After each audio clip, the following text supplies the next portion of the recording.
তো আজকে আমার ভিডিওর কোনো মানে নাই, না আগাল আছে, না গোড়া আছে, না মধ্যম আছে, কোনো আছে না আছে, কোনো কিছু আমি উৎকা পেতেছি না। কারণ মোটামুটি 1-1:30টার দিকে ফোন করলো আব্বা যে তাড়াতাড়ি আহো এইদিকে।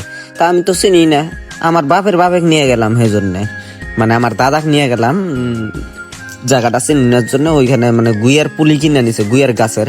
তো এটাই হলো আঙ্গর দাদা, আর এটা হলো আমার একটা ফ্রেন্ড, ওর গাড়ি নিয়ে হয়েছে, ট্রাক্টর নিয়ে হয়েছে। ট্রাক্টরটা তো দেখতেই পারতেছেন। তো গুইয়ার পুলিগুলো নিয়ে যায়, এরা বাড়ির কারণ রাখবো।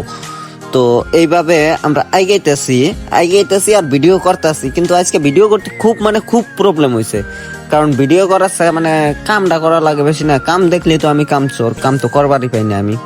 তো আব্বা, দাদা আর লাস্টে আমার গাল পারতে আমার বন্ধুটাই গুয়ের গাছ ধরে নিয়ে গেছে। তো আমি পাশে থেকে ভিডিও অফ করবো না, যতই আমি গাড়ি শুনি।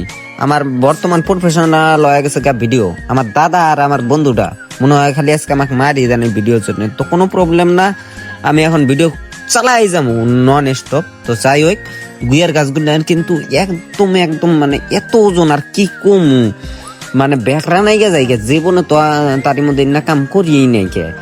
তারপরে আব্বা হরো তুমি, আমি তি করি। তারপরে আব্বাক দিলাম রোজার দিন, কনসে যে কষ্ট, এই কষ্ট দেখে আর কি কমু।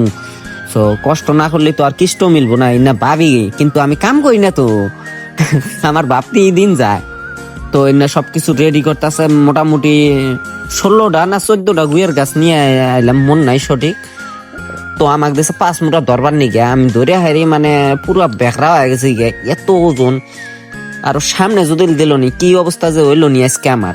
তো গাড়ি লোড দেওয়া শেষ, এখন আমার কাপড় চুপড়ের প্যানের অবস্থা দেখেন। ওই দেখেন আব্বা কত দূর গেছে, আমি এত লেজি, কত ফাঁকে। সো গাইস, এই পর্যন্ত ভিডিওটা, কোনো আগামাতা নাই।